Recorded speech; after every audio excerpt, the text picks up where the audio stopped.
जय हिंद साथियों, स्वागत करता हूं आप सभी का अपने यूट्यूब चैनल पर। साथियों, आज इस वीडियो में हम आपके लिए उत्तर प्रदेश पुलिस री एग्जाम के लिए एक महत्वपूर्ण प्रैक्टिस सेट लेकर आए हैं।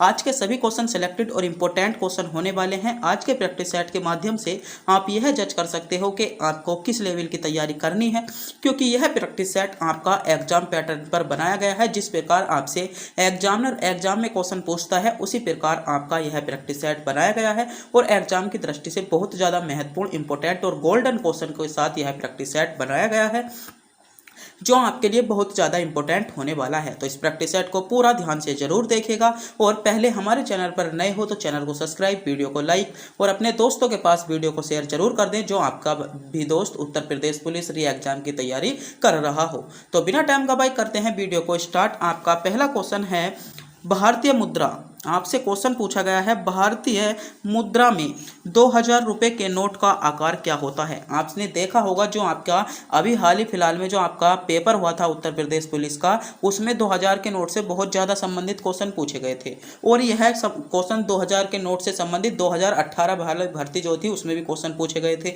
तो यह आपके, मैं मानता हूँ हाल ही फिलहाल में जो हुआ है 2000 का नोट बंद हुआ है, तो आपको यहाँ से एक क्वेश्चन जरूर देखने को मिलेगा, चाहे किसी भी शिफ्ट में जब मिल जाए। क्वेश्चन है आपका भारतीय मुद्रा में 2000 रुपये के नोट का आकार क्या है। तो मेरे दोस्तों, जो भारतीय मुद्रा में 2000 रुपये के नोट का आकार है वह आपका है 66 mm गुणा 166 mm, यानी सी विकल्प के साथ इसमें आपका करेक्ट जवाब होगा। और बात करते हैं भारतीय संविधान से भारतीय नोटों से संबंधित जो आपसे क्वेश्चन पूछे जा सकते हैं। बात कर लेते हैं जो 2000 का नोट था वह आपका कब शुरू हुआ था। तो नवंबर 2016 में आपका 2000 का नोट शुरू किया गया था, मगर इसको किसी कारणवश 1 अप्रैल 2024 को पूर्णतः इसे क्या कर दिया, बंद करना पड़ा, जो आपका 1 अप्रैल 2024 से आपका प्रचलन में नहीं आया। क्वेश्चन पूछा जा सकता है, जो आपका बहुत ज़्यादा क्वेश्चन पूछा जाता है कि भारतीय जो 2000 नोट का नोट था उस पर किसके हस्ताक्षर थे। तो मेरे दोस्तों, जो इस पर हस्ताक्षर थे वे आपके रिजर्व बैंक, भारतीय रिजर्व बैंक यानी RBI के गवर्नर के हस्ताक्षर थे। तो 2000 के नोट से इतने ही क्वेश्चन संबंधित थे जो आपसे पूछे जा सकते हैं। अगले क्वेश्चन पर बढ़ते हैं। अगला क्वेश्चन आपका री एग्जाम के लिए क्या इंपॉर्टेंट होने वाला है। अगर मेरे प्यारे साथियों आप भी इन क्वेश्चनों का जवाब जानते हैं तो हमारे बताने से पहले कमेंट बॉक्स में ही बता सकते हैं। देखते हैं अगला क्वेश्चन आपके लिए है भारत में निम्नलिखित में से किन स्थानों के बीच महात्मा गांधी के नेतृत्व में अंग्रेजों के विरुद्ध नमक मार्च आयोजित किया गया। ऑप्शन है आपका भावनगर से दांडी के बीच, जूनागढ़ से दांडी के बीच, राजकोट से दांडी या अहमदाबाद से दांडी। तो जो आपका नमक सत्याग्रह हुआ था, आपने सुना होगा एक दांडी यात्रा, जो महात्मा गांधी ने दांडी यात्रा करी थी, वह आपकी कहां से कहां तक की गई थी। तो बात करते हैं तो दांडी यात्रा की। तो मेरे दोस्तों, दांडी यात्रा आपकी अहमदाबाद से कहां तक की गई थी, दांडी तक की गई थी, यानी डी विकल्प के साथ इसमें आपका करेक्ट जवाब होगा। इंपॉर्टेंट क्वेश्चन है। बात करते हैं दांडी यात्रा की। तो दांडी यात्रा जो शुरू हुई थी मेरे दोस्तों, वह आपकी 12 मार्च को शुरू हुई थी 1930 को, और यह पूर्णतः दांडी कब पहुंच गए थे। तो मेरे दोस्तों 6 अप्रैल 1930 को क्या हुई थी, यह आपकी खत्म हुई थी, जो आपका नमक कानून था। इंपॉर्टेंट था एग्जाम के लिए यह क्वेश्चन, तो हमने इस क्वेश्चन पर भी डिस्कस किया क्योंकि यह क्वेश्चन आपके लिए बहुत ज़्यादा इंपॉर्टेंट होने वाला था। अगर मेरे प्यारे साथियों आप भी इन क्वेश्चनों का जवाब जानते हैं तो हमारे बताने से पहले कमेंट बॉक्स में बता सकते हैं, और वीडियो के अंत में यह बताना ना भूलें कि आप इनमें से 38 क्वेश्चनों में से कितना क्वेश्चन जानते थे। अगर मेरे दोस्तों जो भी बच्चा इन 38 क्वेश्चनों में से लगभग 25 क्वेश्चन कवर कर पा रहा है, 25 क्वेश्चन राइट कर पा रहा है, उसका जीके जीएस का लेवल बहुत अच्छा हो चुका है। उसको मात्र रिवीजन करने की जरूरत है। अगर वह इस प्रैक्टिस सेट में 25 क्वेश्चन सही कर पा रहा है तो वह 30 से 32 क्वेश्चन आपके सही करिएगा, यह मेरा दावा है। तो इस प्रैक्टिस सेट में देखते हैं आपका टारगेट क्या है, आप इनमें से कितना स्कोर कर पाते हो। अगला क्वेश्चन देखते हैं। अगला क्वेश्चन है आपका निम्न में से कौन भारत के प्रधानमंत्री की नियुक्ति करता है। तो मेरे दोस्तों, भारत के जो प्रधानमंत्री की नियुक्ति करता है, कौन करता है। तो भारत के प्रधानमंत्री की नियुक्ति आपका भारत का राष्ट्रपति करता है। कौन करता है, भारत का राष्ट्रपति करता है। जैसे हाल ही फिलहाल में आपके चुनाव हुए हैं और जो आपके पीएम बनेंगे, जो उनकी जो प्रधानमंत्री की नियुक्ति करेगा वह कौन करेगा? भारत के राष्ट्रपति करेंगे। कौन? आपकी जो राष्ट्रपति हैं द्रौपदी मुर्मू जी, वे आपके प्रधानमंत्री की नियुक्ति करेंगी। बात करते हैं प्रधानमंत्री की जो नियुक्ति का, वह आपके कौन से आर्टिकल में है? तो आर्टिकल 75 के तहत भारत के प्रधानमंत्री की नियुक्ति होती है और भारत के जो राष्ट्रपति का जिक्र है वह आपका आर्टिकल 52 में, आपके आर्टिकल 52 के तहत आपका भारत का एक राष्ट्रपति होगा। दोनों आर्टिकल इंपॉर्टेंट थे, इसलिए हमने इस क्वेश्चन पर डिस्कस कर दी है, क्योंकि यह क्वेश्चन भी आपसे पूछे जा सकते हैं। अगला क्वेश्चन है आपका, निम्नलिखित में से किस देश ने दुनिया का प्रथम तैरता हुआ परमाणु संयंत्र बनाया? बहुत ही ज़्यादा सेलेक्टेड क्वेश्चन, इंपॉर्टेंट क्वेश्चन आपका उत्तर प्रदेश पुलिस के साथ साथ आपका RPF constable, NTPC, group D और एसएससी सीएचएसएल के लिए भी यह क्वेश्चन इंपॉर्टेंट होने वाला है कि निम्नलिखित में से किस देश ने दुनिया का प्रथम तैरता हुआ परमाणु संयंत्र बनाया? तो प्रथम जो तैरता हुआ परमाणु संयंत्र बनाया है मेरे दोस्तों, वह आपका रूस ने बनाया है, यानी डी विकल्प के साथ इसमें आपका बिल्कुल करेक्ट जवाब होगा। जिन बच्चों ने विकल्प डी को चुना है बिल्कुल सही चुना है, डी विकल्प की ओर जा रहे सभी बच्चों का जवाब बिल्कुल करेक्ट जवाब हो जाता है। अगला क्वेश्चन है, यह क्वेश्चन आपके लिए सिलेक्टेड क्वेश्चन होने वाला है, जूनियर असिस्टेंट के लिए भी इंपॉर्टेंट क्वेश्चन है। क्वेश्चन है, प्रशासनिक सुविधा के लिए उत्तर प्रदेश राज्य के कितने मंडल मौजूद हैं? तो उत्तर प्रदेश राज्य के आपके कितने मंडलों में उत्तर प्रदेश राज्य को बांटा गया है, यह क्वेश्चन आपसे पूछा गया है। तो मेरे दोस्तों जो उत्तर प्रदेश राज्य है उसको कितने मंडलों में बांट दिया गया है? तो करेक्ट जवाब होगा आपका 8 मंडलों में, इसको 18 मंडल हैं। बात करते हैं उत्तर प्रदेश में कितने जिले हैं? तो आपके 75 जिले हैं, सभी को पता होता है। बात करते हैं उत्तर प्रदेश में जो आपके तहसीलों की संख्या है, तो तहसील जो है आपकी 351 तहसील हैं। इन 3 क्वेश्चनों को आप इस बार ध्यान रखेंगे, क्योंकि हम ज़्यादा ग्राम पंचायत, नगर पालिका के बारे में बताएंगे तो आप जो है सभी एक जगह कर दोगे और इनको याद नहीं रख पाओगे। तो बस आप इस टाइम 3 क्वेश्चनों को याद रखिएगा, अगले प्रैक्टिस सेट में हम और आगे के बारे में बताएंगे। तो आपका क्या था, उत्तर प्रदेश में जो मंडल हैं वे आपके 18 मंडल हैं, ए विकल्प के साथ आपका करेक्ट जवाब होगा। अगला क्वेश्चन है आपका, चकबंदी से आप क्या अभिप्राय है या चकबंदी से आप क्या समझते हैं? तो चकबंदी क्या होती है? भूमि का एकीकरण होती है, संपत्ति का एकीकरण, परिवार का एकीकरण या कर का समेलन? बताइए। तो चकबंदी, तो चकबंदी से मेरे दोस्तों आप क्या समझते हो? तो चकबंदी जो होता है वह आपका भूमि का एक एकीकरण होता है, यानी ए विकल्प जिन बच्चों ने चुना है बिल्कुल करेक्ट चुना है, जो बच्चे विकल्प ए की ओर जा रहे थे। अगला क्वेश्चन है आपका, स्वामी नारायण अक्षरधाम एक हिंदू मंदिर परिसर है जो भारत के निम्नलिखित में से कौन से स्थान पर है? तो मेरे प्यारे दोस्तों जितने भी आपके प्रसिद्ध मंदिर हैं वे आपको याद होने चाहिए, क्योंकि एग्जामिनर मंदिरों से संबंधित एक क्वेश्चन जरूर पूछता है जो आपके लिए इम्पोर्टेंट होते हैं। तो यह जो है मेरे दोस्तों आपका दिल्ली में है, आपको पता होना चाहिए, डी विकल्प के साथ इसमें आपका बिल्कुल करेक्ट जवाब हो जाएगा। अगला क्वेश्चन देखते हैं। अगला क्वेश्चन है आपका, निम्नलिखित में से कौन सा शब्द अनचाहे ईमेल से संबंधित है? तो आप बताइए निम्नलिखित में से कौन सा शब्द आपका ऐसा है, 4 विकल्प दिए गए हैं जो आपका अनचाहा ईमेल से संबंधित है। तो अनचाहा ईमेल से संबंधित कौन है? आपका स्पैम आपका अनचाहा ईमेल से संबंधित है, यानी जिन बच्चों ने विकल्प ए को चुना है बिल्कुल सही चुना है, ए विकल्प की ओर जा रहे सभी बच्चों का जवाब बिल्कुल करेक्ट जवाब हो जाता है। तो बताइए ऐसे मेरे दोस्तों कितने बच्चे हैं अभी तक जिनके सभी क्वेश्चन सब सही है, जिनके अभी तक एक भी क्वेश्चन गलत नहीं हुआ है? अगला क्वेश्चन है आपका, निम्नलिखित में से कौन सा लॉन्च वाहन मिशन चंद्रयान 2 में उपयोग किया गया था? तो मेरे प्यारे दोस्तों आपको चंद्रयान 2 को ध्यान में रखना है, क्योंकि चंद्रयान 3 जो आपका सक्सेस हुआ है उस पर सभी बच्चों ने जो है क्वेश्चन तैयार कर लिए होंगे, सभी बच्चों को क्वेश्चन याद होंगे, जैसे चंद्रयान 3 कब लॉन्च हुआ था, कब सफल हुआ, कब चंद्रमा पर पहुंचा, कौन से ध्रुव पर पहुंचा, कौन सा उपकरण लगा था, उसमें आदित्य क्या था। तो यह क्वेश्चन आपका सभी बच्चों को पता होगा और सभी बच्चों ने इस पर बात कर ली होगी। मगर मेरे दोस्तों जो एग्जामिनर आपसे क्वेश्चन पूछ सकता है चंद्रयान 2 से पूछ सकता है, आपको ध्यान में होना चाहिए। तो निम्न में से कौन सा लॉन्चर वाहन जो चंद्रयान 2 में प्रयोग किया गया था? वह था आपका GSLV मार्क 3 को इसमें प्रयोग किया गया था, यानी ए विकल्प के साथ आपका इसमें बिल्कुल करेक्ट जवाब हो जाएगा। अगला क्वेश्चन देखते हैं। अगला क्वेश्चन है, भारत सरकार ने जारी 2020 के दौरान वाणिज्य और उद्योग मंत्री कौन बने रहे थे? अब तक हैं जो आपके वर्तमान तक हैं, और जो आपके 2024 में जो आपके चुनाव हुए हैं जुलाई के बाद, जून या जुलाई में आपके जो है बदल जाएंगे। तो अब तक जो चल रहे हैं, जब से हमने प्रैक्टिस सेट बनाया है, तो वाणिज्य और उद्योग मंत्री कौन रहे हैं? तो मेरे दोस्तों, वाणिज्य और उद्योग मंत्री जो रहे हैं पीयूष गोयल रहे हैं, यानी सी विकल्प की ओर आपका करेक्ट जवाब होगा, जिन बच्चों ने विकल्प सी को चुना है।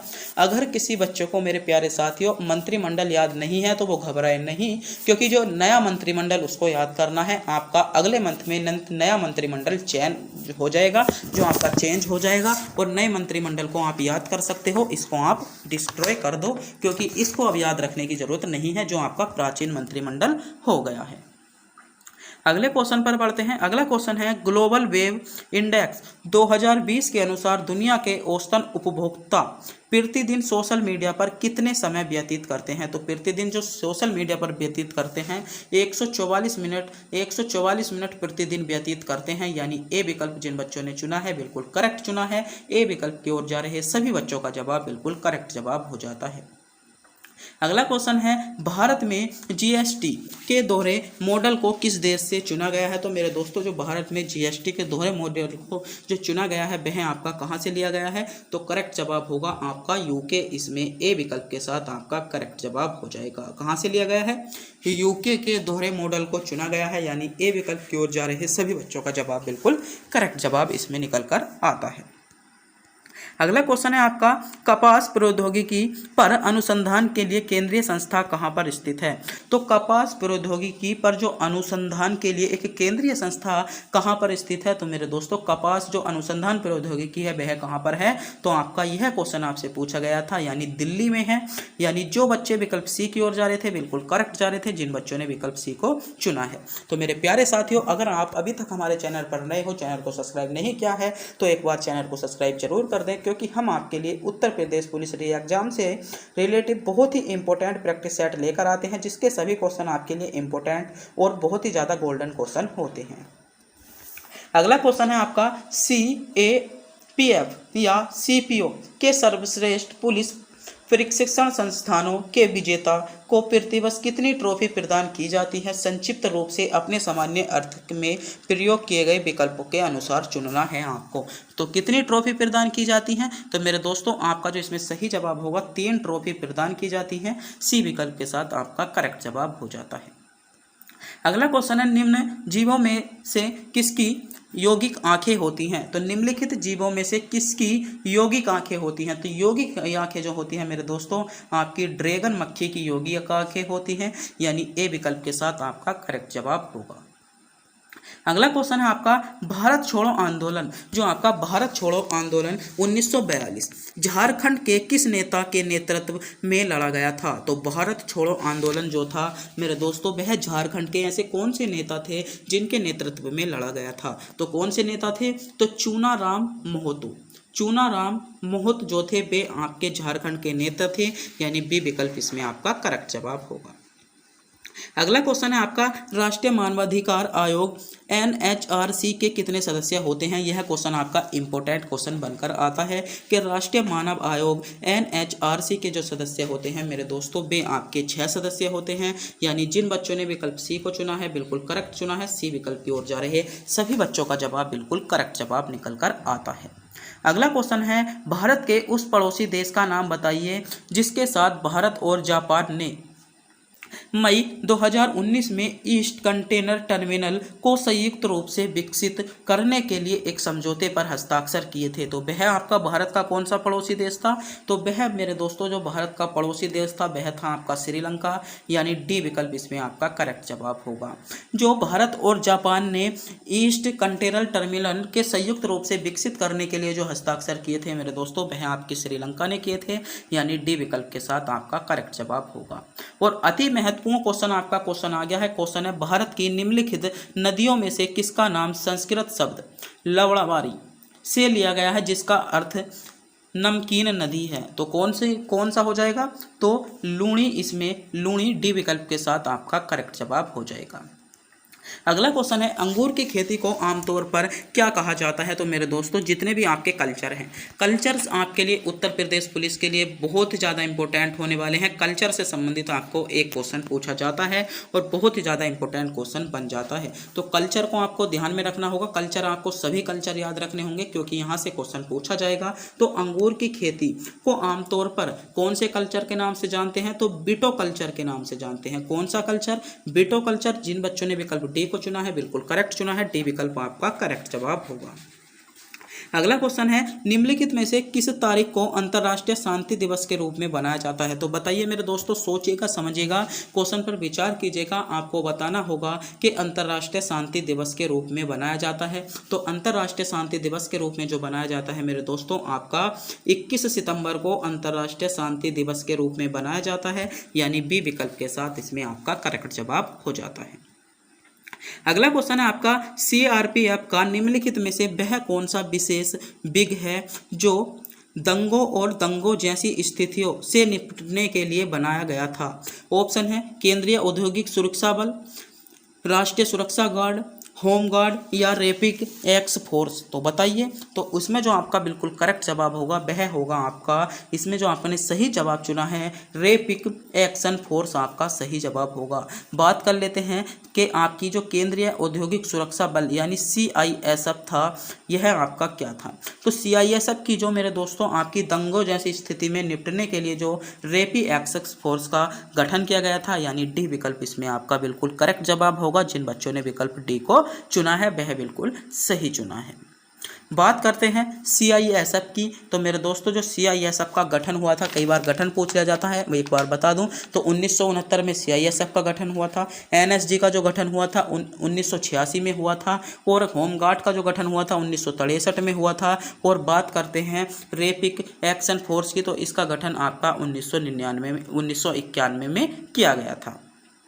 अगला क्वेश्चन है आपका निम्नलिखित कथनों को पढ़िए और सही विकल्प चुनिए। आपके दो कथन दिए गए हैं, आपको इनमें पढ़ना है और सही विकल्प चुनना है। पहला विकल्प है चोल वंश एक तमिल राजवंश था जिसने 13वीं सदी तक मुख्य रूप से दक्षिण भारत पर शासन किया था। दूसरा कथन दिया है आपको, वह चोल वंश समृद्ध गंगा घाटी से उत्पन्न हुआ था। तो आपको इनमें से विकल्प चुनना है। आपका पहला है फर्स्ट विकल्प सही है और सेकंड भी सही है। दूसरा है फर्स्ट सही है और सेकंड गलत है। तीसरा है फर्स्ट सही है और सेकंड सही है। आपका अगला है कि आपका फर्स्ट गलत है और सेकंड भी गलत है। तो बताइए इनमें से कौन सा विकल्प आपका करेक्ट जवाब हो जाएगा। ऐसा क्वेश्चन आपको उत्तर प्रदेश पुलिस में जरूर देखने को मिलेगा। तो इसमें जो आपका सही जवाब होगा वह होगा आपका फर्स्ट सही और सेकंड गलत। इसमें जो सेकंड वाला कथन है वह आपका बिल्कुल गलत है, यानी बी विकल्प के साथ आपका करेक्ट जवाब हो जाता है। अगला क्वेश्चन है निम्नलिखित में से किसके द्वारा जीवन रक्षा के लिए प्रधानमंत्री का पुलिस पदक प्रदान किया गया है। तो निम्नलिखित में से जो किसकी जीवन रक्षा के लिए, तो सही जवाब होगा गृह मंत्रालय के लिए, यानी ए विकल्प के साथ आपका करेक्ट जवाब हो जाएगा। अगला क्वेश्चन है कौन सा रसायन अति सुबाजी प्रदर्शित करने के लिए हरे रंग के लिए जिम्मेदार है। तो कौन सा रंग है, तो आपका पता होना चाहिए बेरियम क्लोराइड आपका सी विकल्प के साथ इसमें आपका करेक्ट जवाब होगा। जिन बच्चों ने विकल्प सी को चुना है बिल्कुल सही चुना है। सी विकल्प की ओर जा रहे सभी बच्चों का जवाब बिल्कुल करेक्ट जवाब निकल कर आता है। अगला क्वेश्चन है ग्रैमी अवार्ड्स निम्नलिखित में से किस क्षेत्र में योगदान के लिए प्रदान किए जाते हैं। तो ग्रैमी अवार्ड, तो मेरे दोस्तों जो ग्रैमी अवार्ड दिए जाते हैं वे आपके संगीत के क्षेत्र में दिए जाते हैं, यानी सी विकल्प के साथ आपका करेक्ट जवाब होगा। अगले क्वेश्चन पर बढ़ते हैं। अगला क्वेश्चन है आपका चीनी मुद्रा को क्या कहा जाता है। तो चीनी मुद्रा को तो रेनमिनबी या सी विकल्प के साथ इसमें आपका सही जवाब होगा। अगला क्वेश्चन है निम्नलिखित में से कौन सा पर्वत दर्रा भारत के उत्तराखंड राज्य में है। तो बताइए निम्नलिखित के जो भारत में के उत्तराखंड राज्य में है, तो इसमें जो उत्तराखंड के राज्य में है वह है आपका लिपुलेख दर्रा। लिपुलेख दर्रा जो है वह भारत के यूके में है। बात करते हैं कोंग का दर्रा की, तो यह आपका लद्दाख में है। खारदोग दर्रा जो है वह भी आपका लद्दाख में है। और लनक दर्रा भी आपका कहाँ पर है, लद्दाख में है। तो लिपुलेख दर्रा आपका कहाँ पर है, उत्तराखंड में है, यानी इसमें बी विकल्प के साथ आपका करेक्ट जवाब हो जाएगा। अगला क्वेश्चन है आपका सर्दियों के दौरान बर्फ में नमक डालने से बर्फ पिघलने लगती है क्योंकि बर्फ की सतह पर पानी के हिमांक बिंदु को बढ़ा जाता है, तो इसमें यही विकल्प आपका सही जवाब होगा। जो सर्दियों के दिनों में बर्फ़ पर नमक डालने से बर्फ़ पिघल जाती है, तो इसमें सही जवाब होगा बर्फ़ की सतह पर पानी के हिमांक बिंदु को बढ़ जाता है, यानी इसमें जो ए विकल्प के साथ आपका बिल्कुल करेक्ट जवाब होगा। अगला क्वेश्चन है